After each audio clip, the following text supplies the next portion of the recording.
கடல் தான் உங்களுடைய very first film for Madras Talkies as an executive producer இல்லையா? Yes yes. அந்த பாதி கிணறு தாண்டிங்க இல்லையா? என்னெல்லாம் தவறுகள் பண்ணீங்க?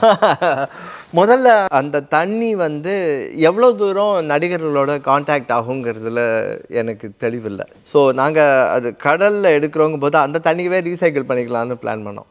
தென் வி ரியலைஸ் தட் முதல் நாள் பாதியிலேயே தெரிஞ்சு போச்சு, எல்லா நடிகர்களும் அதில் தொப்பலாக நனைய போகிறாங்க, இன்னும் 4 நாள் பண்ண போகிறோம், வியாதி கீதி வந்துடும். So it had to be நல்ல தண்ணி, நாட் த கடல் உப்பு தண்ணி. சேஃப்டி சம்மந்தப்பட்ட முதல் ஸ்டெப் அது. நைஸ். நான் ஒரு மேனேஜராக அதை யோசிக்கிறேன் அப்படிங்கும்பொழுது எது சீப்பஸ்ட் ஆப்ஷனோ அதுக்கு மட்டும்தான் போயிட்டு இருந்தேன். Probably I shouldn't have. So வெல்பீயிங்காக பண்ணணும் அப்படிங்கிறதையும் தெரிஞ்சுக்கிட்டேன். லைக் ஐ செட், அந்த ஜெட்டியில் வந்து தண்ணி லாரி நிற்கும், திரும்பி போகும், அதுக்கப்புறம் திருப்பி லைட்லாம் வச்சு ஷூட் பண்ணணும். குடி தண்ணி வண்டி ரொம்ப நேரம் நிற்க முடியாது, 10 நிமிஷத்துக்குள்ளே திருப்பி அனுப்பணும். ஸோ தண்ணி தீர தான் கூப்பிட முடியும்.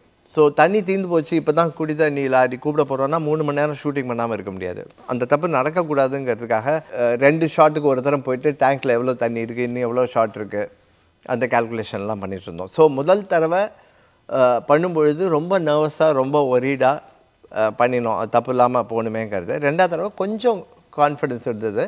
ஆனால் ஸ்கேல் பெருசானதுனால